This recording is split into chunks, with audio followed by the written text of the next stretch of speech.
Friends, आप सभी का स्वागत है हमारे यूट्यूब चैनल जिसका नाम है बेस्ट स्टोरी हिंदी टच। तो आइए आज की कहानी शुरू करते हैं। कहानी का नाम है वसीयत। विंदा 3 बहनें और एक भाई है। विंदा यानी कि मैं, जिसकी एक कहानी है। माँ बचपन में कहा करती थी, लड़कियों से डर नहीं लगता, लड़कियों के साथ कब क्या हो जाए इससे डर लगता है। आज मैं इस कहावत का अर्थ भली भांति जानती हूँ, क्योंकि सब कुछ मेरे साथ घटित हो चुका है। माँ अक्सर पिताजी से कहा करती थी, आपको पता है जब मैं 4 औरतों में बैठती हूँ तो औरतों का सवाल पहला क्या होता है? पिताजी बड़ा हंसकर कहते थे, भाई क्या होता है? यही कि तुम्हारे कितने बच्चे हैं। और जब मैं कहती हूँ 4, तो ऐसे मुंह फाड़ के देखती हैं जैसे मैंने अजनबी जीप का नाम ले लिया हो। पिताजी ठाका मार के हंसते, अरे तो इसमें हंसने वाली या सोचने वाली क्या बात है? तुम तो ऐसे ही चिंता से गली जा रही हो। क्यों ना गलूं, आखिरकार हमारी 3 लड़कियां और एक लड़का। जब मैं उन्हें ये बताती हूँ तो बस सब अपने अपने हिसाब से टिप्पणियां करने बैठ जाती हैं। हाय हाय, तुम्हारी 3 लड़कियां हैं। इस महंगाई भरे जमाने में एक बच्चा पालना तो मुश्किल है, ऊपर से तुम्हारे 4 बच्चे और उनमें भी 3 लड़कियां। भगवान भरोसे है तुम्हारी गृहस्थी की गाड़ी। तो अब बताओ, भला वो औरतें भी क्या गलत कह रही हैं? पिताजी बड़ा हंसकर और माँ को समझा कर कहते थे, अगर अगली बार वो औरतें तुमसे कहें तो कहना, बहन जी आप अपने काम से काम रखिए, हमारी बेटियां हम उन्हें खुद देख लेंगे। सब अपनी किस्मत लेकर आती हैं, जिसकी किस्मत में जो लिखा होगा, जैसा लिखा होगा, वैसे ही उनकी शादी और वैसे ही सब कुछ हो जाएगा। तुम चिंता मत करो।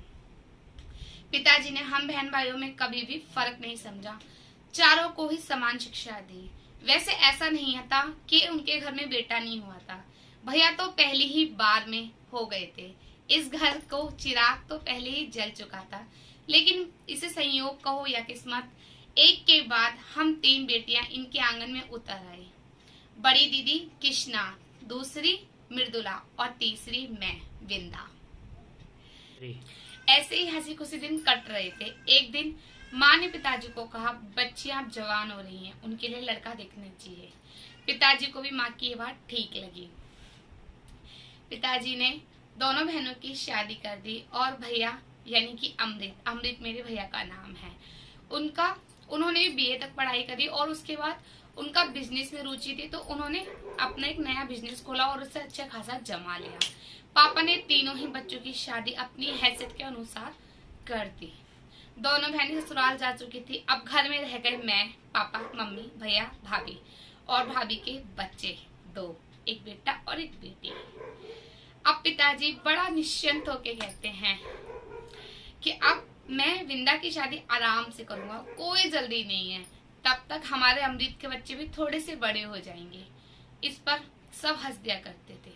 एक रोज हमारी खुशियों को जैसे ग्रहण लग गया। एक दिन खबर आई कि पापा का कार एक्सीडेंट हो गया है और उन्होंने वहीं दम तोड़ दिया। पापा बिजली विभाग में अच्छे पद पर थे, तो आर्थिक रूप से हमें कोई कमी नहीं थी, लेकिन एक इंसान की कमी कोई पूरी नहीं कर सकता। ऐसे ही दिन कट रहे थे जहाँ सबकी मैं लाडली थी। जब मैं बचपन में कोई चीज मांगा करती थी तो मम्मी हर चीज मुझे दिला दिया करती थी। कभी कभी तो मैं जिद भी करती थी कि मुझे नहीं, दीदी की फ्रॉक चाहिए, भैया की कार चाहिए, तो मम्मी फटाफट से कहा करती थी कि दे दो, घर में सबसे छोटी है, अच्छा लगता है, छोटी बहन रोए और बड़े तुम लोग अच्छे से रहो। कैसा भाई है, एक कार नहीं दे सकता अपनी बहन को? इस पर भैया दीदी मुझे दे दिया करते थे। बचपन में तो मैं सोचती थी कि छोटा होना कितनी अच्छी बात है ना, जब जो चाहो वो कर लो, जब जो चाहो जिससे उसे मिल जाता है। लेकिन बड़े होके मुझे उतने ही दुख झेलने पड़े। खैर, अब अतीत की बातें छोड़कर वर्तमान में आ गई विंदा। जहाँ वो बचपन में सबकी लाडली थी, आज वही विंदा सबकी आंखों में अखरने लगी थी, सबको चुभने लगी थी, सबको बोझ लगने लगी थी। भैया तो दिन रात गले जा रहे थे कि विंदा की शादी कैसे की जाए। वैसे आर्थिक रूप से कोई कमी नहीं थी, क्योंकि पिताजी ने सारी व्यवस्था पहले ही कर रखी थी, लेकिन अरमान भी तो कोई चीज होते हैं ना। शायद इसे ही चक्रव्यूह कहते हैं, जिसमें मैं फंसी हुई थी। अगर पिताजी के जाने के बाद किसी भी सबसे ज्यादा गुजरी थी तो वो माँ की बात मैं थी। सब अपनी जिंदगी में खुश थे, मेरे सपने तो अभी कुंवारे ही थे। भैया को बिजनेस के लिए आना जाना बाहर लगा ही रहता था। वहीं उन्हें वरुण मिले, वरुण यानी कि मेरे होने वाले पति। उनके भी पिता नहीं थे। उनकी माँ ने उन्हें बहुत मेहनत से कैसे कैसे करके पढ़ाया लिखाया और इस लायक बनाया। वरुण अच्छे पढ़े लिखे थे, हर तरह से वो मेरे लायक थे, रंग रूप कद काठी सब चीज। उनके घर में कोई और नहीं सिवाय माँ के। और अभी वो अपना घर बना ही रहे थे तो उन्होंने बैंक से लोन ले रखा है। वरुण ने भी अपनी मेहनत के दम पर एक अच्छा खासा बिजनेस जमा रखा था। हर माँ बाप यही चाहते हैं कि उनका बच्चा छोटा घर हो, अच्छा परिवार, और क्या चाहिए। और बस माँ ने भी तुरंत हाँ कर दी। मेरी शादी वरुण के साथ हो गई। मैं मायका छोड़ ससुराल में आ गई। धीरे धीरे मैं पापा की यादों को भूलती चली गई, उनकी स्मृतियों को भूलती चली गई, पापा की याद धुंधलाती चली गई। और देखते ही देखते मेरी शादी को 2 साल हो गए। आज मेरी गोद में प्रियांश यानी कि मेरा बेटा है, जो अभी सिर्फ 1 महीने का है। ऐसे ही दिन बहुत अच्छे चल रहे थे, लेकिन शायद मेरी खुशियों को दोबारा ग्रहण लगना था। आज वरुण घर वापस आए दफ्तर से तो कुछ करा रहे थे। पूछने पे बताया कि पैरों में दर्द हो रहा है। हमने उन्हें दवाइयां दी, दर्द की गोलियां खाकर तो वो सो गए। हमें लगा काम का ज्यादा प्रेशर है इस वजह से, क्योंकि नए मकान को बनाने में वो दिन रात एक कर रहे थे, जी तोड़ के मेहनत कर रहे थे। इसलिए ना माँ जी ने इतना ध्यान दिया, ना मैंने, ना उन्होंने खुद।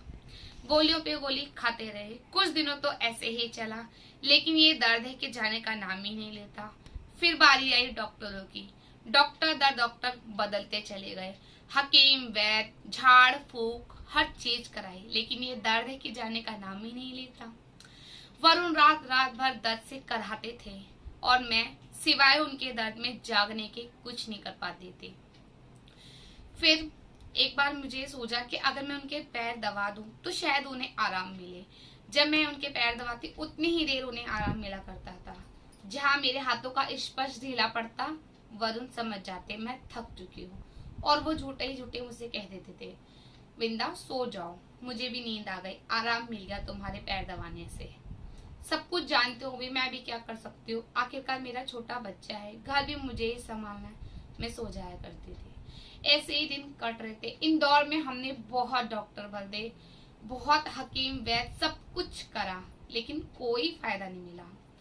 आखिरकार वरुण के एक दोस्त थे अखिलेश, उन्होंने राय दी कि एक अच्छे स्पेशलिस्ट डॉक्टर को दिखाया जाए। वरुण ने उनकी राय मानी और मुंबई चले गए।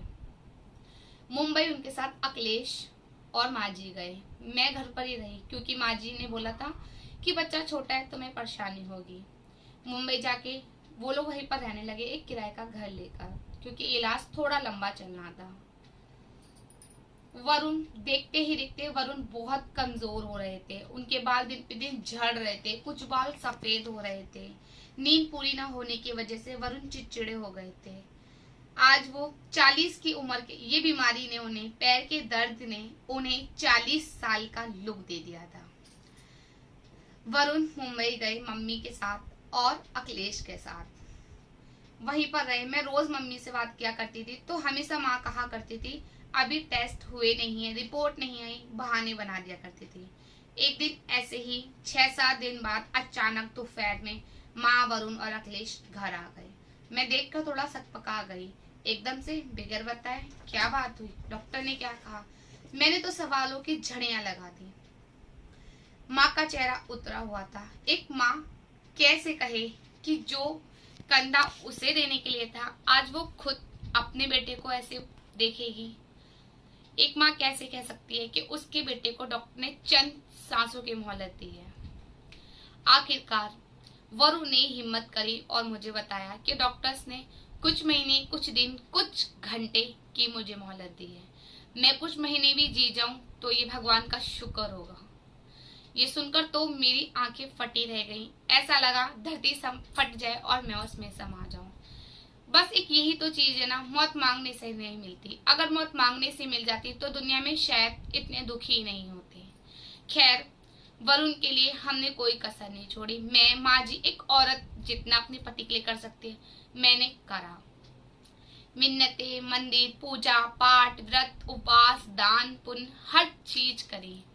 अब तो हाल ये हो गया था, वरुण के पैर मैं दबाया करती थी, जब मैं घर संभालती थी तो माँ पैर दबाती थी।